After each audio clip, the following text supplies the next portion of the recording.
Hello students, कैसे हैं आप सभी। स्वागत है आप सबका मेरे यूट्यूब चैनल डॉक्टर सरोज कुमारी पर। ठीक है, अब आज हम लोग अपना क्लास 10th का बायो का एक नया चैप्टर स्टार्ट करने जा रहे हैं जिसका नाम है कंट्रोल एंड कोऑर्डिनेशन। इसके पिछले वीडियो में हम लोगों ने 4 पार्ट्स पढ़े हैं और उस 4 पार्ट्स में हम लोगों ने क्या पढ़ा, लाइफ प्रोसेसेस, राइट। देन अब हम लोग मूव करते हैं अपने next chapter control and coordination पर। कंट्रोल एंड कोऑर्डिनेशन को बच्चे बोलते हैं कि ma'am this is very too tough chapter, कि ये चैप्टर बहुत हार्ड है, हमें समझ में नहीं आता कहाँ से स्टार्ट करें कहाँ से खत्म करें। और एनसीईआरटी तो बिल्कुल भी समझ में नहीं आती। ठीक है, एनसीईआरटी समझ में नहीं आती, लेकिन एनसीईआरटी से ही क्वेश्चन सारे आपके आते हैं एग्जाम्स में।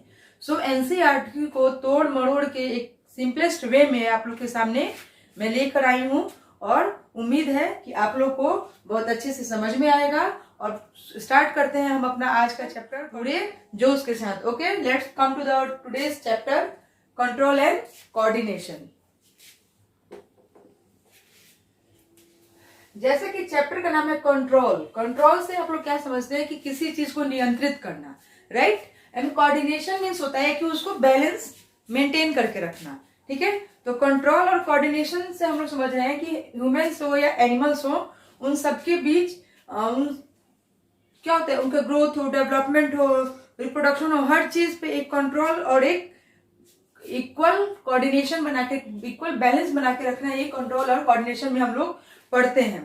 ठीक है, जैसे कि हम लोगों ने लाइफ प्रोसेस में पढ़ा था, क्या पढ़ा था, न्यूट्रिशन पढ़ा था हम लोगों ने, देन हम लोगों ने एक्सक्रिएशन पढ़ा था, राइट। और उसी तरह हम लोग इसमें क्या पढ़ेंगे, इसमें हम लोग मेनली 3 टॉपिक्स कवर करेंगे। पहला हमारा होगा ह्यूमन नर्वस सिस्टम, देन हम लोग इसमें पढ़ेंगे human endocrine system, then plants में भी पढ़ेंगे हम लोग, जैसे कि हम लोग पीछे भी पढ़ते आए हैं प्लांट्स और एनिमल्स को इक्वली।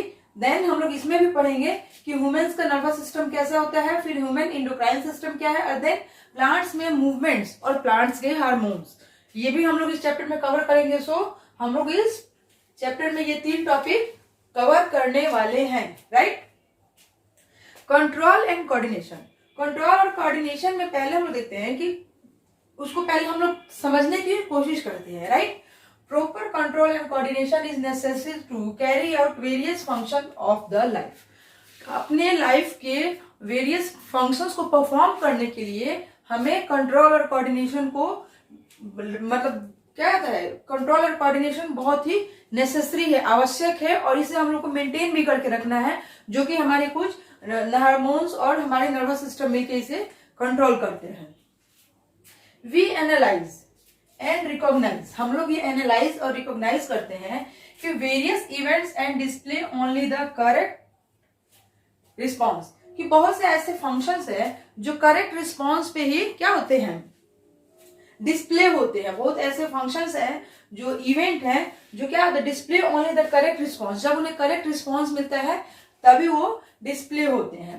तो कंट्रोल एंड कोऑर्डिनेशन में हम लोग को पहले, हम लोग नर्वस सिस्टम स्टार्ट करने के पहले हमारे एनसीईआरटी में कुछ ऐसे टर्म्स दिए हुए हैं जिन्हें इक्वली इन द सेंस कि उन्हें प्रॉपर वे में डिफाइन नहीं किया गया है और उनका यूज हर जगह हुआ है, पूरे चैप्टर में हुआ है।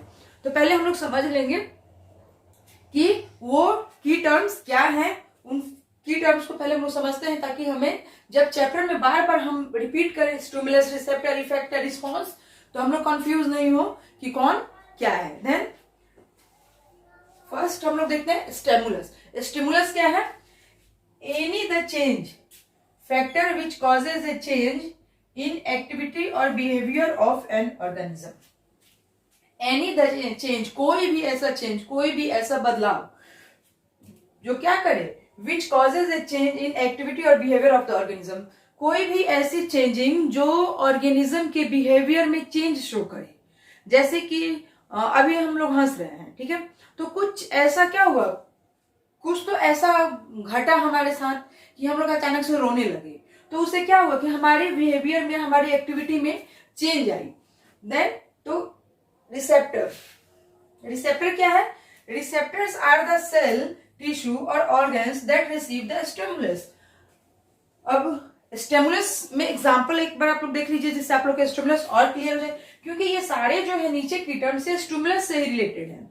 तो स्टिमुलस क्या क्या हो सकता है, जैसे में स्मेल, वो एक स्टिमुलस है, हम लोग स्मेल करते हैं, राइट। वीपिंग, लाफिंग, ये सब क्या है, ये स्टिमुलस है जिसे हम लोग फील करते हैं, ओके। देन रिसेप्टर, अच्छा स्टिमुलस में आपका लाइट भी हो सकता है, साउंड भी हो सकता है, कोई भी वैसा बाहरी चेंज जो क्या करे हमारे बिहेवियर में बदलाव ला दे, कोई भी ऐसा बाहरी इफेक्ट जो हमारे बिहेवियर में चेंज ला दे, ऑर्गेनिज्म के बिहेवियर में चेंज ला दे, वही स्टिमुलस है। जैसे लाइट हो गया, साउंड हो गया, स्मेल हो गया, टेस्ट हो गया, ये सब क्या है, स्टिमुलस है।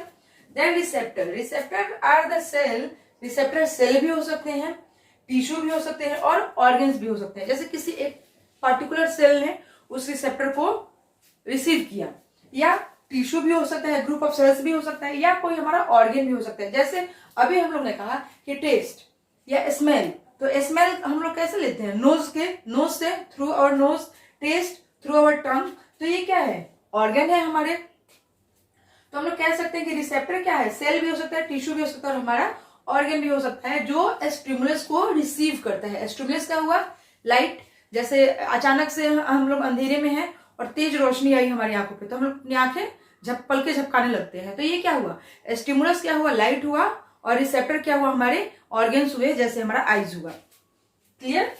देन इफेक्टर्स, इफेक्टर्स क्या है, effectors are the tissues, gland और muscles which act in response to stimulus. Effector वो होते हैं, वैसे टिश्यू भी हो सकते हैं, ग्लैंड भी हो सकते हैं और मसल्स भी हो सकते हैं, जो क्या करते हैं स्टिमुलस के रिस्पॉन्स से, देखिए which act in response to stimulus, stimulus से जब उन्हें कोई रिस्पॉन्स मिलता है तभी इन पर इफेक्ट पड़ता है।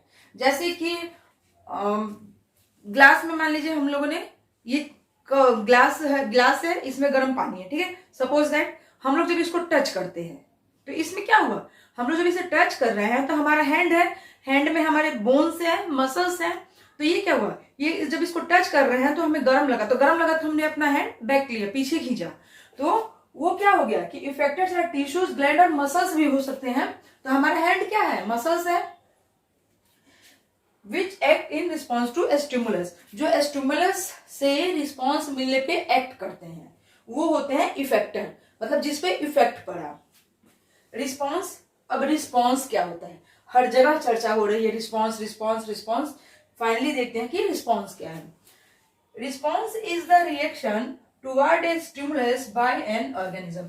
रिस्पॉन्स क्या है कि किसी ऑर्गेनिज्म का, एनी ऑर्गेनिज्म, किसी भी ऑर्गेनिज्म का स्टिमुलस के प्रति जो भी, मतलब क्या कहते हैं, रिएक्शन देते हैं हम लोग। जैसे कि आंखों पे लाइट आई तो हम लोग अपनी पलकें झपकने लगे, तो ये पलकों का झपकाना हम लोग क्या कर रहे हैं, हम लोग रिस्पॉन्स दे रहे हैं, हम लोग रिएक्शन दे रहे हैं। जैसे गर्म चीज को हम लोग छुआ, फिर हैंड पीछे लिया, ये क्या है, हम लोग रिस्पॉन्स कर रहे हैं। ऐसा तो नहीं कि हम लोग छुआ गर्म पकड़े रह गए, ऐसा तो नहीं है, हम लोग हटा रहे हैं। तो इसमें हमारे मसल्स, इफेक्ट किस पे पड़ रहा है, हमारे मसल्स पे, और हम लोग क्या कर रहे हैं, एक्शन दे रहे हैं, हम लोग उस पर रिस्पॉन्स दे रहे हैं। All 4 terms are clear. इन्हीं 4 टर्म्स की चर्चा पूरे चैप्टर में की गई है, इसलिए ये 4 की टर्म्स हैं, इन्हें आप लोग नोट डाउन करेंगे और अपने नोट्स में रखेंगे और इन्हें अच्छे से समझेंगे। Okay. 5 basic sensory receptor in human. Human में 5 सेंसरी रिसेप्टर कौन कौन से होते हैं, ठीक है। जैसे सेंसरी रिसेप्टर मीन्स हमारी ज्ञानेंद्रियां कितनी है, 5 है, और वो 5 कौन कौन सी होती है और कौन कौन से रिसेप्टर उनपे इफेक्ट डालते हैं, राइट। पहला होता है फोटो रिसेप्टर।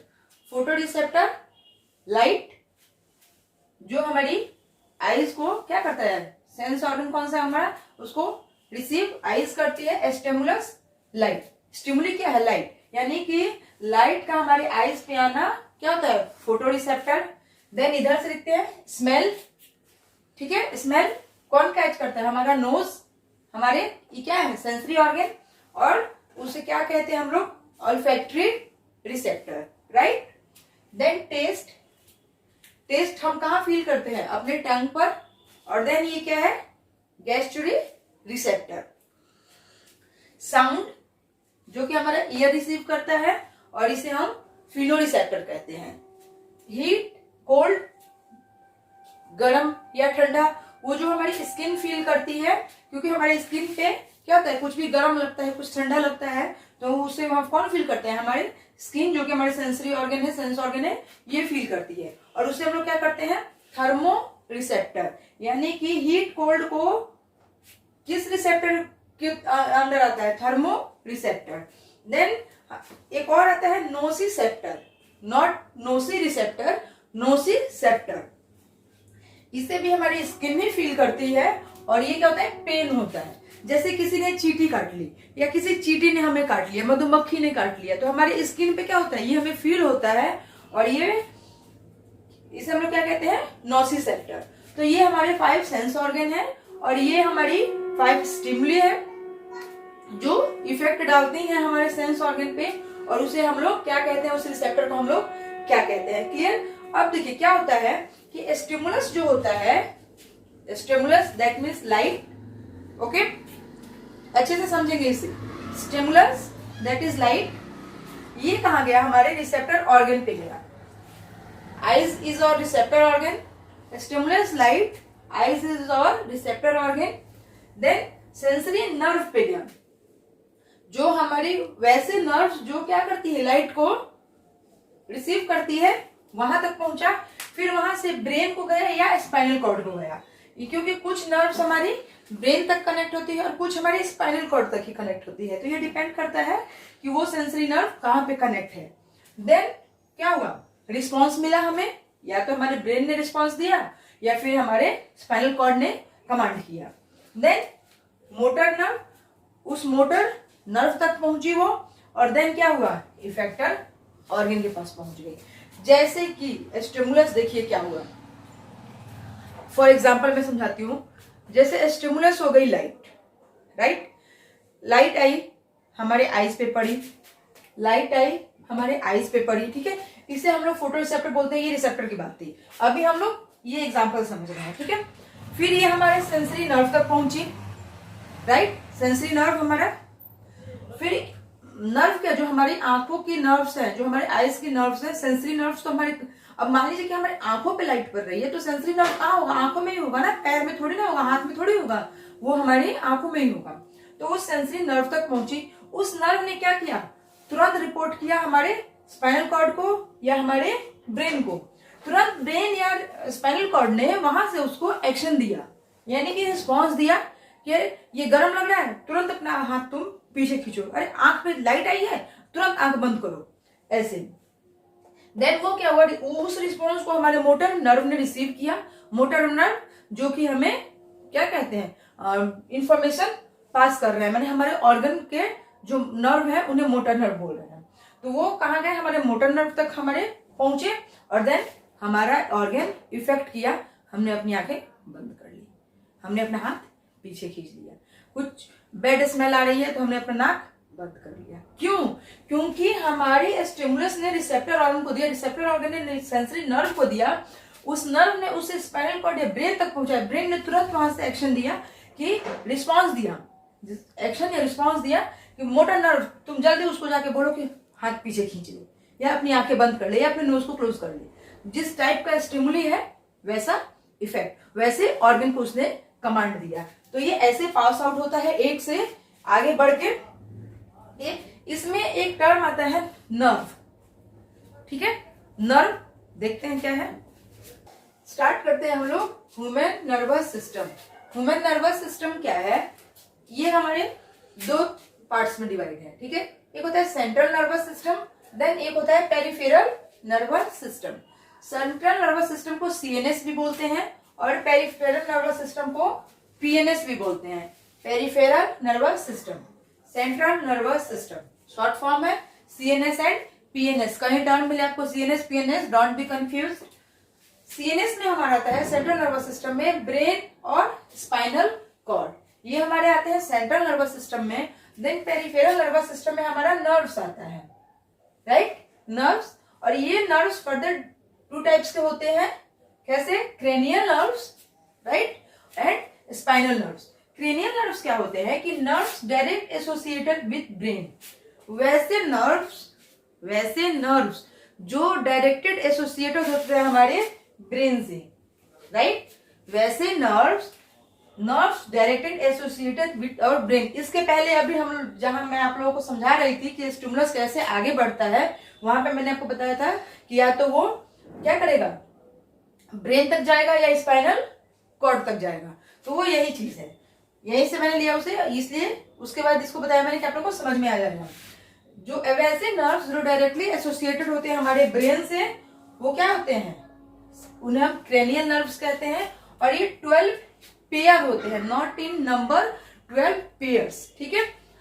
और स्पाइनल नर्व्स क्या होते हैं, nerves associated with the spinal cord. वैसे नर्व्स जो स्पाइनल कॉर्ड से, ये ब्रेन, ये स्पाइनल कॉर्ड, वैसे नर्व्स जो स्पाइनल कॉर्ड से एसोसिएटेड होते हैं उन्हें हम क्या कहते हैं, स्पाइनल नर्व्स कहते हैं। स्पाइनल कॉर्ड से है तो स्पाइनल नर्व कहेंगे, क्रेनियल नर्व से है तो उसे हम क्या कहेंगे, सॉरी ब्रेन से है तो क्रेनियल नर्व कहेंगे। स्पाइनल नर्व हमारे होते हैं 31 पेयर्स, राइट। और क्रेनियल नर्व होते हैं हमारे 12 पेयर्स। तो लो अब हम लोग देखते हैं, पहले नर्व को देखते हैं हम लोग, ठीक है, पीएनएस, देन फिर हम लोग सीएनएस देखेंगे। नर्व पढ़ने के पहले हम लोग देखते हैं कि कुछ बच्चे, कुछ स्टूडेंट्स कंफ्यूज होते हैं कि मैम नर्व क्या है और स्पाइनल कॉर्ड क्या है, ठीक है। उनको ये नहीं समझ में आता है कि स्पाइनल कॉर्ड क्या है और बैकबोन क्या है। वो उनको लगता है कि दोनों सेम है। नहीं, दोनों सेम नहीं है, मैं आपको समझाती हूँ। देखिए, ये जैसे हो गया हमारा ब्रेन, ठीक है, ये इसमें भरा हुआ है ब्रेन, ये क्रेनियम हो गया बाहर वाला। तो उतना अभी डीपली आपको नहीं समझना है, सिंपली समझिए। ये ब्रेन हो गया अपना, राइट। इस ब्रेन से ऐसे एक ट्यूब लाइक स्ट्रक्चर निकला होता है, ये होता है हमारा स्पाइनल कॉर्ड।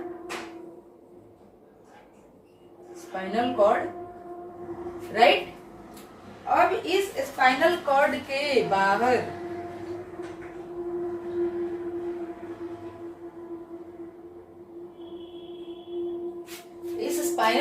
बाहर एक बोन का स्ट्रक्चर, इसे हम लोग लेयर नहीं कहेंगे क्योंकि बोन है, तो एक बोन का स्ट्रक्चर, एक ढांचा बना हुआ होता है।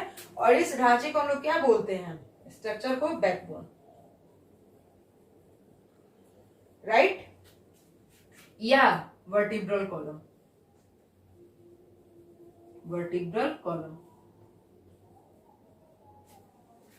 क्लियर। अब आप लोग कंफ्यूज नहीं होंगे। स्पाइनल कॉर्ड और बैकबोन, कोई नहीं कहेगा कि मैम दोनों सेम है, कोई नहीं कहेगा कि मैम दोनों हमें समझ में नहीं आया कि दोनों क्या है। तो ब्रेन से डायरेक्टली कनेक्टेड, ब्रेन से एक, यहां से डायरेक्ट ब्रेन से एसोसिएटेड एक स्ट्रक्चर निकलता है जिसे हम लोग स्पाइनल कॉर्ड कहते हैं। और उस स्पाइनल कॉर्ड के चारों तरफ क्या होता है, ये स्पाइनल कॉर्ड हो गया और इसके चारों तरफ एक बोन का स्ट्रक्चर होता है। बोन के उसे हम लोग कार्टिलेज का बना होता है। सिंपली आपको समझने के लिए मैं बता रही हूँ कि एक स्ट्रक्चर होता है जिसे हम लोग क्या कहते हैं, बैकबोन कहते हैं या वर्टिब्रल कॉलम कहते हैं। Then come to our topic nerve. हम लोग क्या पढ़ रहे हैं, न्यूरॉन, राइट, न्यूरॉन। तो न्यूरॉन, एक न्यूरॉन और कई न्यूरॉन से मिलकर बनता है नर्वस टिश्यू, और ठीक है, और नर्वस टिश्यू से नर्वस सिस्टम। जैसे हम लोगों ने पढ़ा था single cell, then group of cell, right, ये सेल हो गया, फिर ये टिश्यू हो गया, फिर डिफरेंट टिश्यू ने मिलकर क्या बनाया, ऑर्गन बनाया, फिर डिफरेंट ऑर्गन्स ने मिलकर हमारे ऑर्गन सिस्टम बनाए। ठीक उसी तरह हमारे नर्वस सिस्टम क्या होता है, हमारे नर्वस सिस्टम के 3 पार्ट्स होते हैं, एक ब्रेन होता है, एक स्पाइनल कॉर्ड होता है और एक नर्व्स होते हैं, राइट। अब नर्वस सिस्टम किससे बना है, नर्वस टिश्यू से बना है, और नर्वस टिश्यू किससे बने हैं, हमारे न्यूरॉन से बने हैं।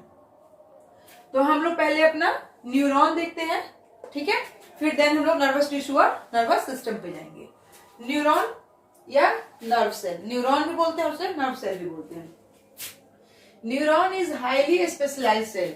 ये क्या है, हाईली स्पेशलाइज्ड सेल है, स्पेशल टाइप ऑफ सेल है। Responsible for the transmission of signals to and from the different parts. ये क्या करते हैं कि हमारे बॉडी के डिफरेंट पार्ट से सिग्नल रिसीव करते हैं और क्या करते हैं, ट्रांसमिट करते हैं, एक पार्ट से दूसरे पार्ट में सिग्नल को ट्रांसमिट करते हैं। Structure and functional unit of nervous system, जैसे स्ट्रक्चर एंड फंक्शनल यूनिट क्या थी वहां पे, सेल, तो वैसे ही क्या है नर्वस सिस्टम का है स्ट्रक्चर और फंक्शनल यूनिट क्या है, न्यूरॉन, राइट। यहां देखा ना, अभी तो समझाया मैंने, नर्वस सिस्टम बना है नर्वस टिश्यू और नर्वस टिश्यू बना है हमारे न्यूरॉन से। Longest cell in the human body, neuron जो है हमारे बॉडी का, ह्यूमन बॉडी का सबसे लंबा सेल है और इसकी लेंथ कितनी होती है, 1 मीटर लॉन्ग, ये लगभग 1 मीटर लंबा होता है। और हमारे बॉडी का सबसे लंबा सेल कौन सा है, नर्व सेल, जो कि आप लोगों ने बेसिक में अपने 8-9 की क्लासेस में ही पढ़ा हुआ है, ठीक है। देन हम लोग आते हैं स्ट्रक्चर पे, स्ट्रक्चर देखते हैं इसका कैसा होता है।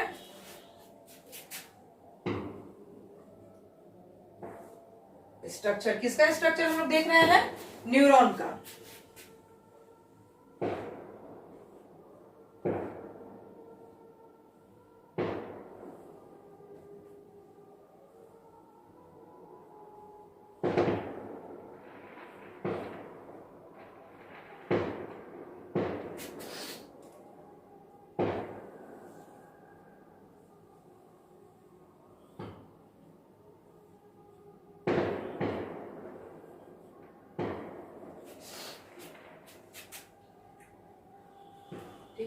ये यहां से यहां तक हम लोग इसे क्या बोलते हैं, सेल बॉडी बोलते हैं, क्योंकि न्यूरॉन क्या है, एक सेल है, सिंगल सेल है, तो इसे हम लोग सेल बॉडी भी बोलते हैं, सोमा भी बोलते हैं, राइट। और इसे हम लोग क्या बोलते हैं, साइटोन भी बोलते हैं।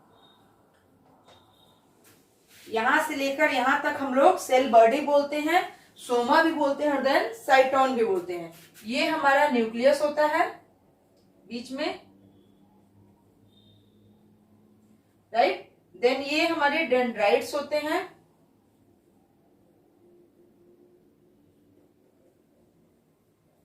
राइट। और इसमें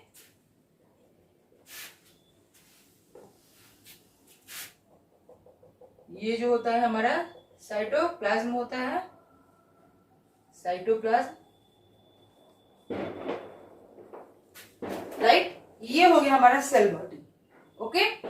देन ये जो होते हैं यहां से यहां तक, ठीक है, उसे हम लोग क्या कहते हैं, नर्व एंडिंग, नर्व। ये जो नर्व न्यूरॉन है एक नर्व है, ठीक है, और इसकी एंडिंग जहां हो रही है उसे हम लोग नर्व एंडिंग कहेंगे या एक्सोनल एंडिंग भी कहते हैं, एक्सोनल एंडिंग, राइट। उसे हम लोग एक्सोनल एंडिंग भी कहते हैं। और ये जो नो गोल गोल दाने जैसी रचना है इसे हम लोग क्या कहते हैं, साइनेप्टिक नोड्स, साइनेप्टिक नोड्स, ठीक है।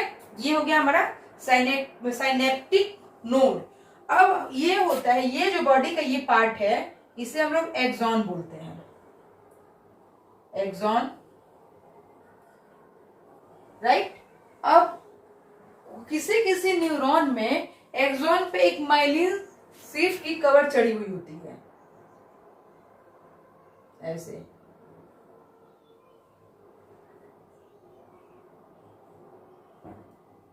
ये देखिए ऐसे माइलिन शीट की कवर चढ़ी हुई है, ठीक है। इसे हम लोग क्या बोलते हैं, माइलिन शीट,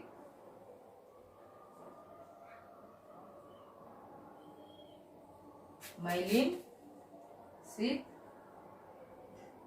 माइलिन शीट, ठीक है। इसे हम लोग माइलिन शीट बोलते हैं। और वैसे एक्सॉन जिसपे माइलिन शीट की लेयर चढ़ी हुई हो उसे माइलिनेटेड न्यूरॉन बोलते हैं, और जिसपे किसी किसी न्यूरॉन पे ये माइलिन शीट की कवर नहीं चढ़ी होती है उसे हम लोग ए माइलिनेटेड न्यूरॉन बोलते हैं, ठीक है। तो इसपे माइलिन शीट की कवर है तो इसे हम लोग माइलिनेटेड न्यूरॉन बोलेंगे। ये था हमारा फिगर किसका, न्यूरॉन का। आप लोगों को समझ में आया ये सेल बॉडी न्यूरॉन का फिगर हमारे एग्जाम में बनाने के लिए भी आते हैं 5 मार्क्स में। ये हमारी यहां से यहां तक हो गई सेल बॉडी, ये एक्सॉन हो गया और ये नर्व एंडिंग हो गई, इस नर्व की एंडिंग हो गई है एक्सोनल एंडिंग का ये। देन इसके एक्सोनल एंडिंग पे ये नोड्स दाने जैसी रचना होती है जिसे साइनेप्टिक नोड कहा जाता है। और इसमें हमारे सेल बॉडी में और भी डिफरेंट पार्ट्स ऑफ सेल होते हैं, जैसे इसी में हमारा माइटोकॉन्ड्रिया हो जाएगा, इसी में हमारा गोल्गी एपरेटस हो जाएगा, इसी में हमारा सेल मेम्ब्रेन हो जाएगा, इसमें हमारा लाइसोसोम हो जाएगा। मतलब इसी में हमारे different body parts of different cells होते हैं। ठीक है, फंक्शन ऑफ न्यूरॉन। न्यूरॉन का अभी हम लोगों ने क्या देखा, स्ट्रक्चर देखा। देन अभी हम लोग उसके फंक्शन देखते हैं, न्यूरॉन का फंक्शन क्या है। अब देखिए एक टर्म आता है साइनेप्स। तो साइनेप्स क्या होता है, ये हो गया हमारा एक न्यूरॉन और ये हो गया दूसरा न्यूरॉन, राइट। देन यहाँ पे आप तीसरा न्यूरॉन भी एज्यूम कर सकते हैं समझने के लिए, ठीक है।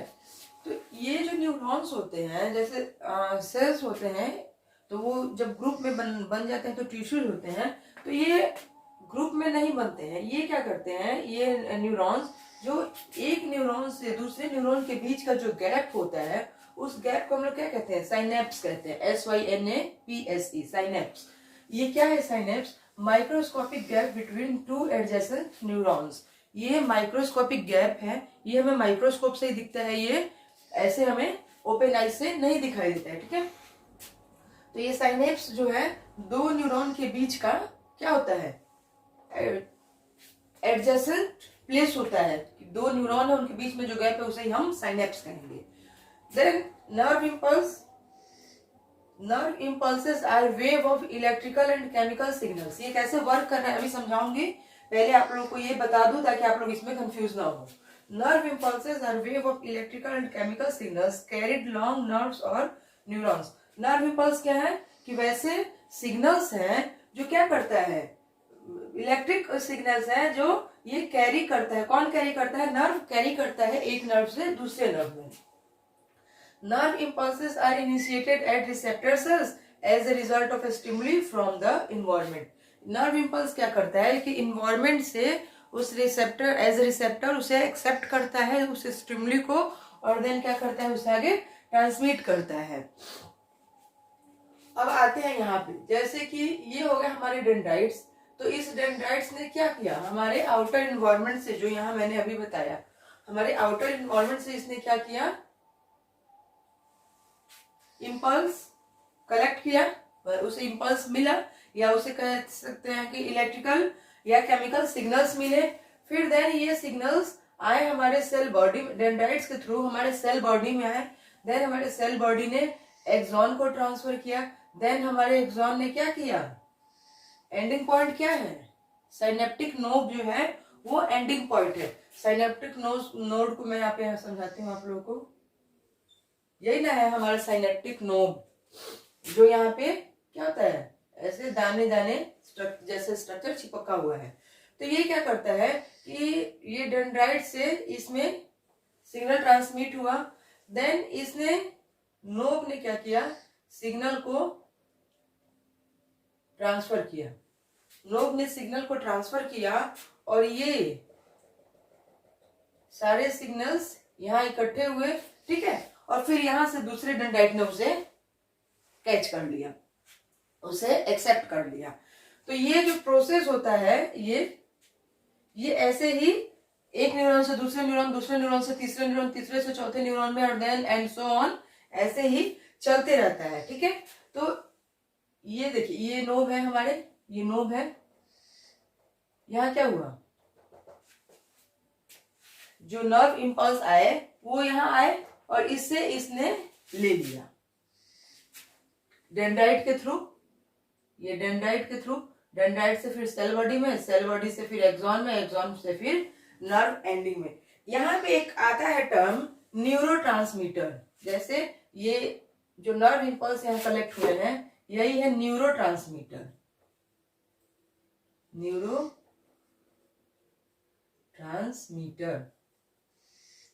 ये न्यूरोट्रांसमीटर क्या है कि केमिकल सब्सटेंसेस है which help in the transmission of nerve impulse. ये न्यूरोट्रांसमीटर वैसे केमिकल सब्सटेंसेस हैं जो हेल्प करते हैं किसको, नर्व इम्पल्स को आगे ट्रांसफर करने में। तो ये नोब जो है, नोब को मैंने यहाँ समझाया आपको बड़ा बना के कि नोब क्या करता है, ट्रांसमिट करता है इम्पल्सेस को, और देन ये जहां पे उसे क्या करते हैं,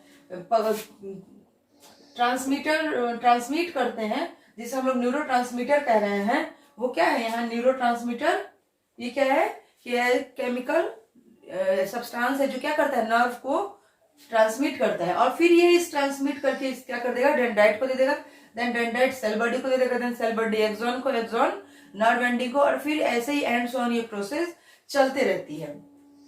समझते हैं इसे हम यहाँ, how exactly do this signals pass through and between the neurons. ये सिग्नल्स कैसे न्यूरॉन में पहुंचते हैं, राइट, न्यूरॉन से होते हुए या न्यूरॉन में कैसे पहुंचते हैं। फर्स्ट क्या होता है, information is collecting by the dendrite tips. Information को इन्वायरमेंट से किसने कलेक्ट किया, डेंड्राइट टिप। आपको रिलेट करेंगे फिगर और थ्योरी को। डेंड्राइट को किसने, डेंड्राइट ने क्या किया, इन्वायरमेंट से इंफॉर्मेशन कलेक्ट की, स्टेप फर्स्ट। देन इसने क्या किया, the chemical reaction set of electric impulse. जो केमिकल रिएक्शन उसने अपने इन्वायरमेंट से लिया, उसे क्या किया कि इस डेंड्राइट ने उसे इलेक्ट्रिक इम्पल्स में चेंज किया। Then chemical impulse passes from dendrite to cell body. अभी समझाया मैंने आपको कि केमिकल इम्पल्सेस क्या हुए, डेंड्राइट से हमारे सेल बॉडी में पहुंच गए। Then reaches nerve ending at the end of the axon, then passes from cell body to through the axon, और then cell body से आगे क्या हुआ, axon में गया, axon तक पहुंचा, then reaches nerve ending at the end of axon, और फिर axon से, ये axon है और axon से कहां पहुंच गया, axon ending में पहुंच गया। then electric impulses set of signals called neurotransmitted action of the synapse।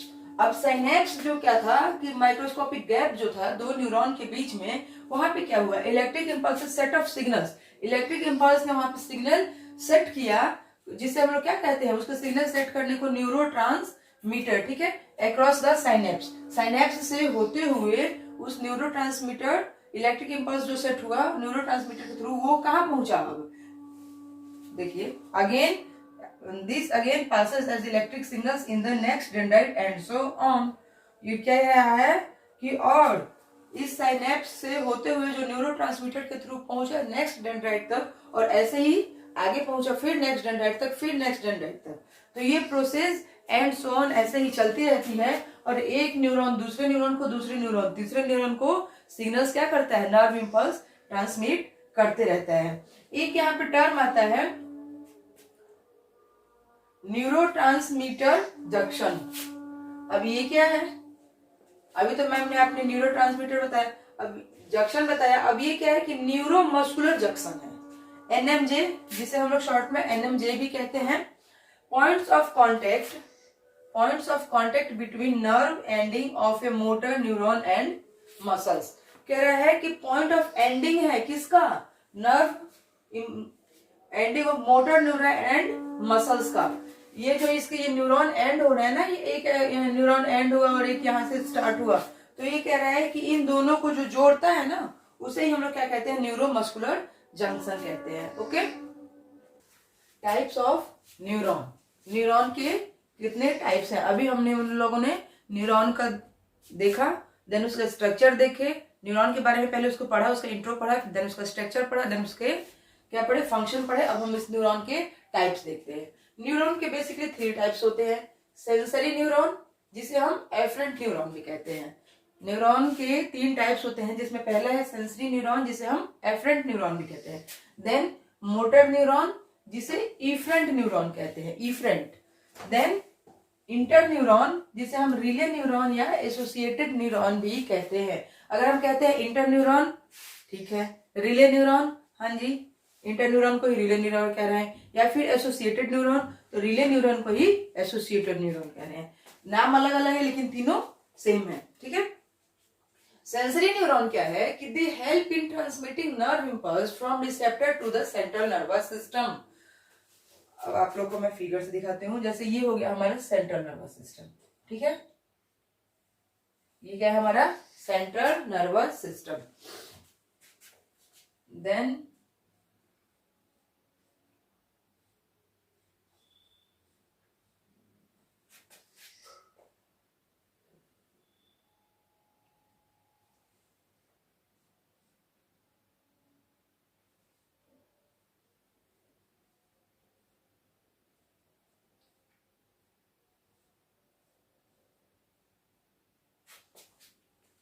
Figure से समझाने से, थ्योरी और साथ साथ फिगर समझने से आप लोग को कॉन्सेप्ट ज्यादा क्लियर होगा, इसलिए मैं फिगर के साथ समझा रही हूँ।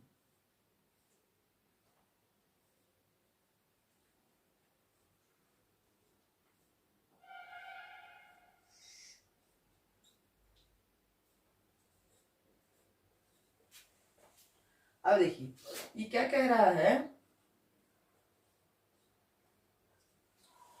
दे help in transmitting nerve impulse. Sensory neuron वैसे न्यूरॉन है जो क्या करते हैं कि नर्व इंपल्स को ट्रांसफर करते हैं, कहां से, रिसेप्टर से लेकर, जैसे कि मान लीजिए ये हमारा स्टिमुलस है, राइट, ये हमारा स्टिमुलस है, इसने नर्व इंपल्स दिया, किसे दिया, रिसेप्टर को, और रिसेप्टर कौन है, हमारा न्यूरॉन है, ठीक है। इसने नर्व इंपल्स दिया हमारे रिसेप्टर को, हमारे न्यूरॉन को। देन हमारे न्यूरॉन ने क्या किया, सेल बॉडी को दी, डेंड्राइट को दिया, डेंड्राइट ने सेल बॉडी को दिया, सेल बॉडी ने एक्सॉन को दिया, और देन एक्सॉन ने क्या किया, इसे हमारे नर्व एंडिंग तक पहुंचाया, और नर्व एंडिंग के बीच में यहाँ आप लोग क्या बताए हूँ, साइनेप्स है, और यहाँ पे न्यूरोट्रांसमीटर भी होता है जो क्या करता है, नर्व इंपल्स को ट्रांसमिट करने का काम करता है।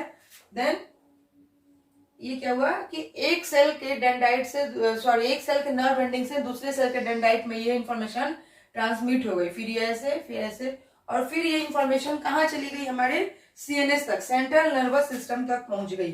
तो ये जो स्टिमुलस के इफेक्ट से, स्टिमुलस के इफेक्ट से रिसेप्टर ने जो रिसेप्टर ने जो रिसीव किया, और देन उसे एक न्यूरॉन से दूसरे, दूसरे से तीसरे न्यूरॉन में पहुंचाते हुए कहाँ ले गया, सेंट्रल नर्वस सिस्टम तक ले गया, ठीक है। तो ये जो जा रहा है इसे हम क्या कहेंगे, sensory neuron. They help in transmitting nerve impulse from receptor to central nervous system. Receptor से लेकर सेंट्रल नर्वस सिस्टम तक जो न्यूरॉन ट्रांसमिट करते हैं नर्व इंपल्स, उसे हम लोग सेंसरी न्यूरॉन कहेंगे, ठीक है। देन इसे हम लोग इंटर न्यूरॉन कहेंगे, इसे हम लोग इंटर न्यूरॉन क्यों कहेंगे, क्या कर रहा है, they connect sensory and motor neuron, ये सेंसरी और मोटर को कनेक्ट कर रहा है। तो पहले मोटर देख लीजिए आप लोग, मोटर न्यूरॉन क्या है, efferent neuron. They help in transmitting nerve impulse from central nervous system to a muscular gland. तो ये क्या है, सेंट्रल नर्वस सिस्टम है, इससे इसने एक्सेप्ट किया, देन यहां ले गया, देन यहां ले गया, देन यहां ले गया, एंड सो ऑन, ऐसे ही आगे बढ़ते रहा। तो ये क्या है हमारा मोटर न्यूरॉन, राइट, ये है हमारा मोटर न्यूरॉन। और ये सीएनएस में क्या होते हैं, हमारे सेंट्रल नर्वस सिस्टम में ब्रेन होता है, सेंट्रल नर्वस सिस्टम में हमारा ब्रेन होता है, और देन स्पाइनल कॉर्ड होता है, ठीक है। ये मैंने पीछे बताया था आप लोग को कि हम सीएनएस एंड पीएनएस, ठीक है। तो सीएनएस में हमारा क्या होता है, सेंट्रल नर्वस सिस्टम में ब्रेन होता है और स्पाइनल कॉर्ड होता है। अब ये आप लोग आई होप समझ में आ गया होगा इसके टाइप्स कहाँ होते हैं, कौन कौन से होते हैं। अब देखिए यहाँ बात हो रही थी किसकी, इंटर न्यूरॉन की, कि इंटर न्यूरॉन क्या करता है, they connect sensory motor neuron. अब यहाँ स्टिमुलस इसने रिसीव किया तो ये रिसेप्टर हो गया, और देन मोटर न्यूरॉन ने ले जाके उसे कहाँ छोड़ा, जहां उसकी जरूरत थी। तो ये क्या हो गया, इफेक्टर हो गया। इफेक्ट किस पे पड़ा, जैसे हमारे हाथ पे इफेक्ट पड़ा है, हमारे हैंड के मसल्स पे इफेक्ट पड़ा, तो ये मोटर न्यूरॉन क्या कर रहा है कि ला के इंफॉर्मेशन को हमारे हैंड तक छोड़ रहा है, हैंड मसल्स तक छोड़ रहा है, तो ये इफेक्टर हो गया। इंटर न्यूरॉन का काम है कि दे कनेक्ट सेंसरी मोटर, ये हो गई हमारी सेंसरी न्यूरॉन और ये हो गई मोटर न्यूरॉन, इन दोनों को कनेक्ट कर रहा है हमारा कौन सा इंटर न्यूरॉन। ये इंटर न्यूरॉन समझ में आया, स्टिमुलस एनवायरमेंट से आया, देन रिसेप्टर ने इसे रिसीव किया और फिर रिसेप्टर कौन है हमारे डेंड्राइट है, डेंड्राइट ने इसे रिसीव किया, फिर उसे केमिकल नर्व में चेंज किया, देन उसे सेल बॉडी से एक्सॉन, एक्सॉन से नर्व एंडिंग तक ले गया, नर्व एंडिंग के दो न्यूरॉन के बीच में जो गैप है एडजेसेंट गैप माइक्रोस्कोपिक, उसे साइनेप्स बोलते हैं। देन यहाँ से न्यूरोट्रांसमीटर ने उसे ट्रांसमिट किया अगले तक। तो देन ये जो ट्रांसमिशन की प्रक्रिया थी ये सेंसरी न्यूरॉन थी, और ये जो सेंट्रल नर्वस सिस्टम के पास जो सेंसरी न्यूरॉन ने इंफॉर्मेशन भेजी, हमारे सेंट्रल नर्वस सिस्टम को इसने इंफॉर्मेशन भेजी कि अरे हाथ जल गया, तुरंत इसने उसको क्या किया, फिर पैसेज को पास आउट किया मोटर न्यूरॉन को कि अरे उसको बोलो कि हाथ पीछे खींच ले। तो ये सारे प्रोसेस क्या आते हैं हमारे टाइप्स ऑफ न्यूरॉन्स में आते हैं। ओके, नर्वस एक्शन जो हमारे होते हैं वो 3 टाइप्स के होते हैं, राइट। कौन कौन से? पहला हमारा होता है voluntary nervous action. Okay, first is voluntary nervous action या वॉलेंट्री मूवमेंट भी हम लोग बोलते हैं ये, और दूसरा होता है हमारा इनवॉलेंट्री मूवमेंट। ठीक है, पहला वॉलेंट्री मूवमेंट या voluntary action, then involuntary action या involuntary movement, then third is relax action movement या रिलैक्स एक्शन कहिए या रिलैक्स मूवमेंट कहिए। देखते हैं फर्स्ट क्या है, वॉलेंट्री एक्शंस क्या है। These actions can be controlled by our own will. Voluntary actions वैसे एक्शंस है या वैसे मूवमेंट है जिसे हम अपनी इच्छा अनुसार मूव कर सकते हैं। जैसे इसमें क्या होता है कि थिंकिंग इन्वॉल्व होती है। जब हम कोई भी काम अपनी इच्छा से करते हैं तो उसे हम सोचते हैं ना, ये हम कर रहे हैं क्या ये सही है, तो इसमें हमारी थिंकिंग इन्वॉल्व हो रही है। हम लोग कुछ भी सोचते हैं तो सोचते हैं कैसे होगा कैसे होगा कैसे होगा, तो क्या होता है उसमें हमारी थिंकिंग इन्वॉल्व होती है। किसमें? वॉलेंट्री एक्शंस में। हमारा ब्रेन भी इन्वॉल्व होता है क्योंकि हम कुछ भी सोचते हैं तो दिमाग से ही तो सोचते हैं ना, तो इसमें हमारा ब्रेन भी इन्वॉल्व हो रहा है। ठीक है, और एग्जाम्पल्स में हो गए वॉकिंग, चलना, हम लोग चल रहे हैं, चलने का मन किया चल रहे हैं, रुकने का मन किया फिर रुक गए।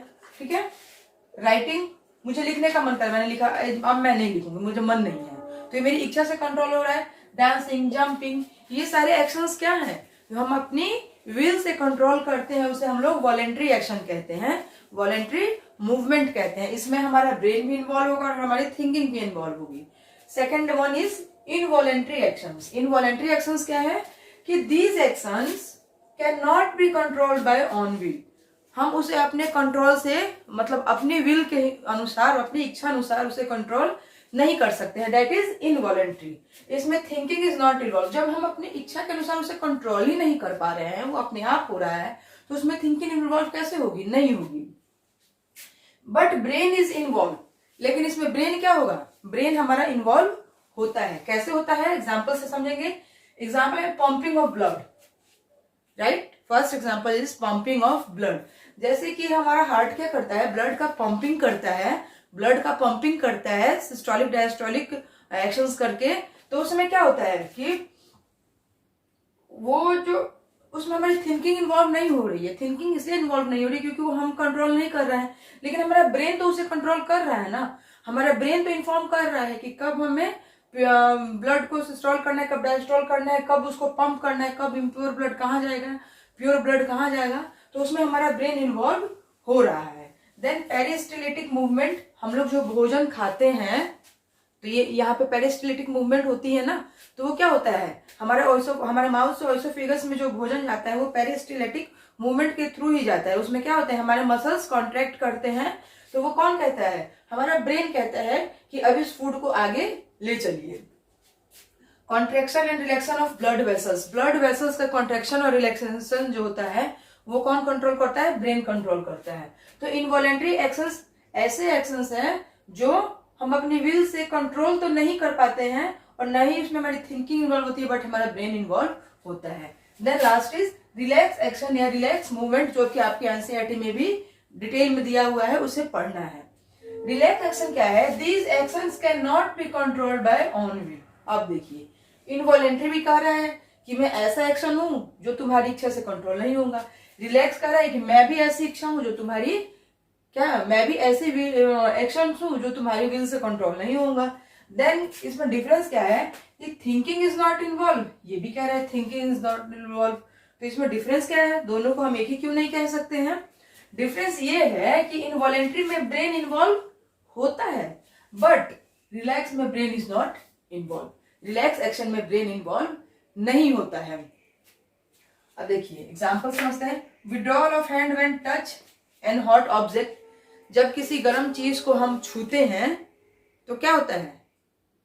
न्यूरॉन सेंसरी मोटर के थ्रू वो कहां ले जाता है? सीएनएस में ले जाता है। स्टिमुलस मिला, देन रिसेप्टर ऑर्गन ने उसे रिसेप्ट किया। अभी मैंने आप लोगों को फंक्शन में समझाया था न्यूरॉन के।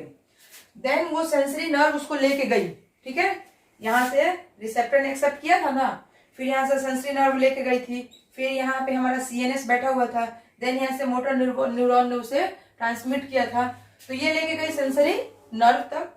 सेंसरी नर्व में दो थे, एक था ब्रेन और एक स्पाइनल कॉर्ड, बताया मैंने आपको लास्ट बोर्ड पे।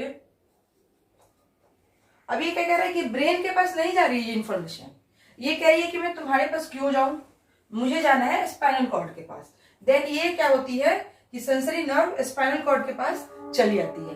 स्पाइनल कॉर्ड क्या करता है? तुरंत रिफ्लेक्स एक्शन देता है कि अरे हाथ जल रहा है, हाथ पीछे खींचो। तो ये मोटर नर्व क्या करती है? उसे ले जाती है और इफेक्टर ऑर्गन तक पहुंचा देती है और देन हमें रिस्पॉन्स मिल जाता है। समझ में आया? इसमें ब्रेन कैसे इन्वॉल्व नहीं है। Shivering when it is too cold, जब बहुत ज्यादा ठंड होती है तो क्या कहते हैं, हम ऐसे ऐसे कप कपाने लगते हैं, शिवरिंग करने लगते हैं, तो वो क्या हमारा ब्रेन कहता है कि तुम शिवरिंग करो? नहीं, हमारे स्पाइनल कॉर्ड हमें इन्फॉर्म क्या मैसेज ट्रांसमिट करते हैं और हम क्या करते हैं, हमें अपने आप कपकपाहट फील होने लगती है। स्नीजिंग, जैसे अचानक से छींक का आ जाना, वो भी क्या है? रिफ्लेक्स एक्शन का ही एग्जाम्पल है। देन एक टर्म आता है कि the pathway of relax action is called relax arc. कह रहा है कि रिलैक्स एक्शन जहां होते हैं, जैसे ये रिलैक्स एक्शन है, this all process is called relax action.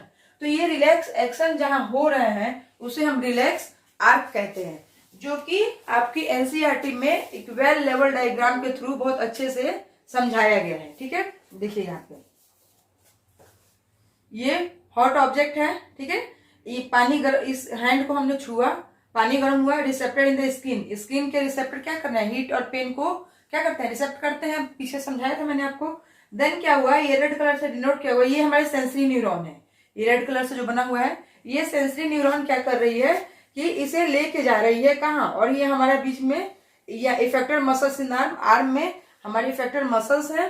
Then ये मोटर न्यूरॉन उसे आगे ट्रांसमिट कर रही है। कहने का सेंस है कि ये जो बनाया हुआ है रेड कलर से, देखिए यहाँ स्पाइनल कॉर्ड तक आया, ठीक है, ब्रेन तक ये मैसेज नहीं गया, स्पाइनल कॉर्ड तक आया और देन स्पाइनल कॉर्ड ने इसे तुरंत रिटर्न किया। देखिए यहाँ पे रिसेप्टर मिला, सेंसरी नर्व इसको लेके गई, सीएनएस तक पहुंची, सीएनएस ने इसे रिले न्यूरॉन को रिटर्न बताया कि तुम तुरंत रिले एक्शन लो। देन मोटर न्यूरॉन इसे लेके आ गई और हमने अपना हाथ पीछे खींच लिया। ये आप एनसीईआरटी की बुक का फिगर है, आप लोग देखेंगे, इसलिए मैं बोलती हूँ कि एनसीईआरटी आप लोग खोल के बैठिए, ताकि जो फिगर मैं यहाँ ड्रॉ करके आप लोग को नहीं समझा पाऊँ वो आप लोग अपने एनसीईआरटी में देख लीजिए। तो रिलैक्स आर्क क्या है?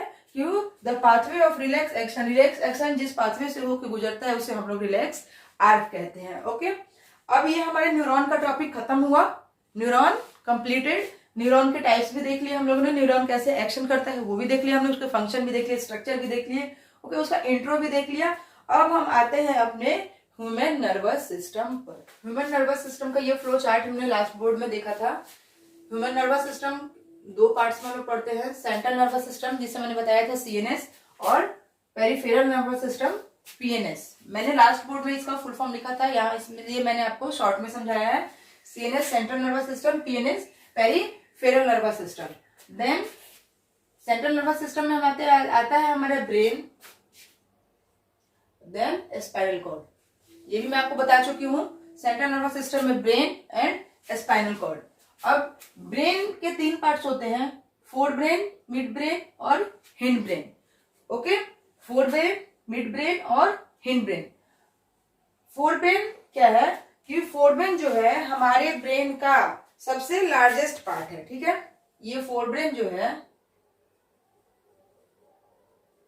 लार्जेस्ट पार्ट है, ठीक है। फोर ब्रेन जो है ये ब्रेन का लार्जेस्ट पार्ट है और मिड ब्रेन क्या है, स्मॉलेस्ट पार्ट है, स्मॉलेस्ट पार्ट है। मिड ब्रेन ब्रेन का स्मॉलेस्ट पार्ट है और फोर ब्रेन ब्रेन का लार्जेस्ट पार्ट है। देखिए ब्रेन आप लोग को देख समझाती हूं।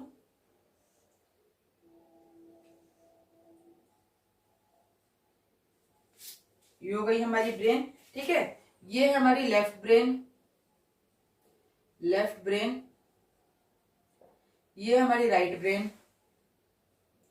राइट ब्रेन, ठीक है। ये हमारी लेफ्ट ब्रेन और ये हमारी राइट ब्रेन। अब इन दोनों को क्या होता है कि बीच में जोड़ने का काम होता है, क्योंकि हमारे ब्रेन के ये जो 2 पार्ट्स हैं तो राइट और लेफ्ट बीच में कहीं ना तो कहीं जुड़ते होंगे ना। ऐसा थोड़ी कि लेफ्ट अलग है राइट अलग है, बीच में ये जुड़ते हैं। और ये जुड़ते हैं क्या, ये जो लाइन दी हुई है इस लाइन से जुड़ते हैं। ये लाइन जो है इस लाइन से ये जुड़ते हैं और इस लाइन को क्या कहते हैं, corpus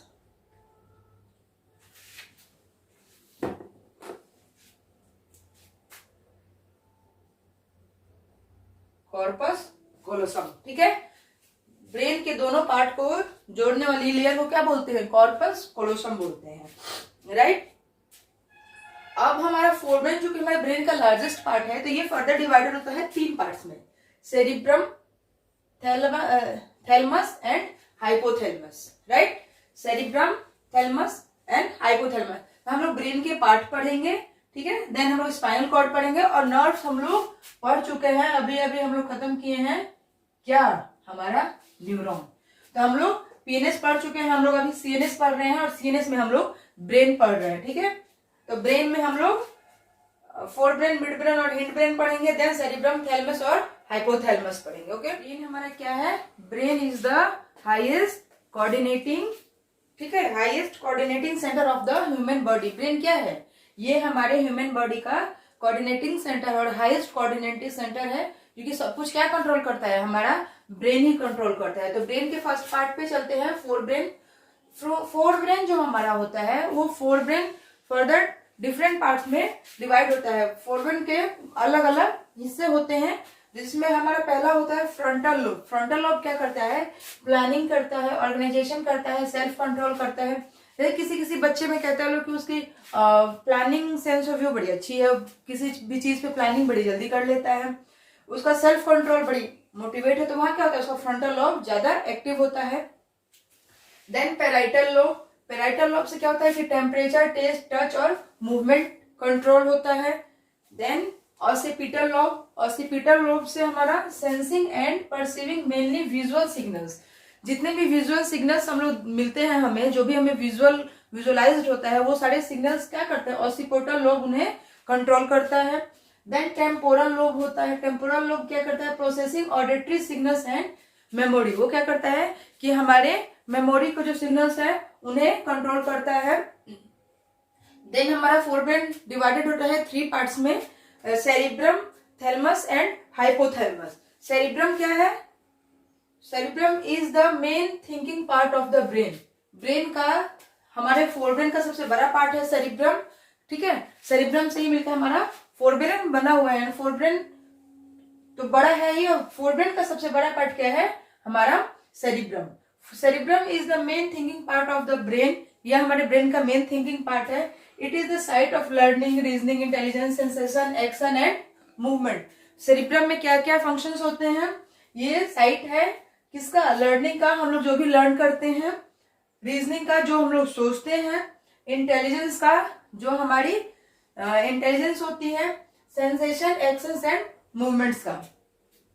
all the voluntary actions of the body are coordinated by the cerebrum. हमारे बॉडी के जितने भी वॉलेंट्री एक्शंस होते हैं, वॉलेंट्री मीन्स वॉलेंट्री मीन्स वैसे एक्शंस जिसे हम क्या करते हैं, अपनी विल से कंट्रोल कर पाते हैं। अभी पढ़ा था ना हम लोग ना टाइप्स ऑफ न्यूरॉन्स में, वॉलेंट्री, इनवॉलेंट्री, रिफ्लेक्स। तो वॉलेंट्री एक्शंस को कौन कंट्रोल कर, देखिए वॉलेंट्री एक्शंस हम लोग को क्लियर है, तो यहाँ पे हमें ये टर्म क्लियर हो रहा है कि वॉलेंट्री एक्शंस को क्या करता है, coordinate by the cerebrum, cerebrum उन सबको कोऑर्डिनेट करता है। देन आता है हमारा थैलेमस, ये क्या है, रिले स्टेशन का काम करता है। देन हाइपोथैलेमस, ये हमारा हंगर, थर्स्ट, टेम्परेचर, इन सब प्रक्रियाओं को कंट्रोल करता है। Then come to the mid brain, forebrain के बाद हमारा आता है mid brain. The mid brain controls reflex movements. Mid brain किसे कंट्रोल करता है, रिफ्लेक्स मूवमेंट को। फोरब्रेन किसे कंट्रोल कर रहा था, वॉलेंट्री मूवमेंट को। मिड ब्रेन रिफ्लेक्स मूवमेंट को of the head, neck and trunk. ये हमारे हेड, नेक और ट्रंक के क्या करता है, रिफ्लेक्स मूवमेंट्स को कंट्रोल करता है। कौन, mid brain. It acts as a bridge and transmits signals from forebrain and hindbrain. ये फोरब्रेन और हिंडब्रेन के बीच में क्या करता है, ब्रिज का काम करता है, जो सिग्नल्स को ट्रांसमिट करता है। It is mainly concern with the sense of site and hearing. Mid brain को किससे कंसर्न किया जाता है, site of hearing and sense, hearing and sense of site and hearing. जो हम लोग देखते हैं और जो हम लोग सुनते हैं, उस सेंसेस को कौन कंट्रोल करता है, हमारा मिड ब्रेन। देन हमारा थर्ड पार्ट आता है हिंड ब्रेन। हिंड ब्रेन क्या किसे कंट्रोल करता है, इनवॉलेंट्री एक्शंस को, राइट। इसे हम लोग, आप लोग ध्यान रखिएगा कि फोर ब्रेन वॉलेंट्री एक्शंस को कंट्रोल करता है, मिड ब्रेन रिफ्लेक्स एक्शंस को या मूवमेंट्स को, और then hind brain involuntary actions को कंट्रोल करता है। इसके 3 पार्ट्स होते हैं, सेरिबेलम, ठीक है। सेरिबेलम क्या करता है, coordinates the movement of balance of the body and maintains posture. ये क्या करता है कि हम लोग डांसिंग करते हैं, एक्सरसाइज करते हैं, वॉकिंग करते हैं, टॉकिंग करते हैं, तो ये क्या हमारे बॉडी को क्या करता है, बैलेंस मेंटेन करके रखता है और हमारे बॉडी के पोस्चर को मेंटेन करके रखता है। देखिएगा जो लोग ड्रंकर्स होते हैं, जो ड्रिंक करते हैं, उन लोग का क्या होता है, सेरिबेलम काम नहीं करता है, तो उन लोग का बॉडी पोस्चर देखिएगा बिगड़ जाता है। उन लोग को पता ही नहीं चलता कि हम लोग कैसे चल रहे हैं।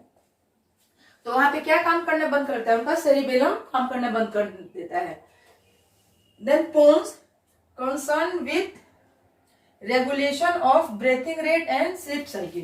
पोन्स क्या कंट्रोल करता है, रेगुलेशन ऑफ ब्रीथिंग रेट, हम लोग किस दर से सांस ले रहे हैं, हमारी ब्रीथिंग रेट क्या है वो, और हमारा स्लीप साइकिल कौन कंसर्न करता है, पोन्स। देन मेडुला ऑब्लेंगेटा, ये भी क्या है, इनवॉलेंट्री एक्शंस को कंट्रोल करता है। रेगुलेट हार्ट बीट, हमारी हार्ट बीट को कंट्रोल करता है। Blood pressure, coughing, sneezing, salivation, vomiting, ये क्या है, ये भी हमारी रिफ्लेक्स एक्शन है, तो इसे भी कंट्रोल करता है, और कुछ हमारे इनवॉलेंट्री एक्शंस को भी कंट्रोल करता है। Salivation, vomiting and rate of respiration हो, स्नीजिंग हो, स्लाइवेशन हो, जो हमारे माउथ से स्लाइवा का सिक्रीशन होता है, उन सबको कौन, मेडुला ऑब्लेंगेटा कंट्रोल करता है। एंड हमारे सीएनएस के जो 2 पार्ट थे, ब्रेन एंड स्पाइनल कॉर्ड, तो ब्रेन हम लोगों ने कंप्लीट कर लिया। स्पाइनल कॉर्ड देखते हैं। Spinal cord is a cylindrical structure. Spinal cord जो होता है वो एक सिलेंड्रिकल स्ट्रक्चर होता है। The spinal cord is begins in the continuation with medulla and extends downward. ये हमारे मेडुला से स्टार्ट होता है और हमारे नीचे तक आता है। Okay, it is enclosed in a bony cartilage. Spinal cord मैंने बताया था आप लोगों को, फिर से एक बार समझा देती हूँ। ये हो गया हमारा ब्रेन, ठीक है, ये हमारे ब्रेन से निकले स्पाइनल कॉर्ड, ये स्पाइनल कॉर्ड है अपना, जो मैंने बताया था आप लोगों को पीछे भी। और ये क्या करता है, एक बोनी केज ऐसे इसे घिरा हुआ होता है, जिसे हम लोग क्या कहते हैं, वर्टिब्रल कॉलम कहते हैं, ठीक है। It is enclosed in the bony cage called vertebral column, ठीक है। 31 pairs of nerves arise from the spinal cord। ये जो हमारा स्पाइनल कॉर्ड होता है, इससे 31 पेयर नर्व्स निकलते हैं। ये काउंटिंग नहीं कर रही हूं, आप लोग को समझा रही हूं। 31 पेयर नर्व्स कहां से निकलते हैं, हमारे स्पाइनल कॉर्ड से। और इसी के साथ हमारे स्पाइनल और नर्व्स, हम लोग इसका पीएनएस का नर्व्स हम लोग पढ़ चुके हैं, न्यूरॉन। तो इसी के साथ हमारा खत्म होता है ह्यूमन नर्वस सिस्टम वाला पार्ट। देन अब हम लोग सेकंड पार्ट पढ़ेंगे, कौन सा, ह्यूमन इंडोक्राइन सिस्टम और देन प्लांट्स में मूवमेंट और कोऑर्डिनेशन, जो कि हम अपने कल के वीडियो में कंप्लीट करेंगे। तब तक आप इस वीडियो को देखते रहिए, लाइक और सब्सक्राइब करते रहिए। Thank you.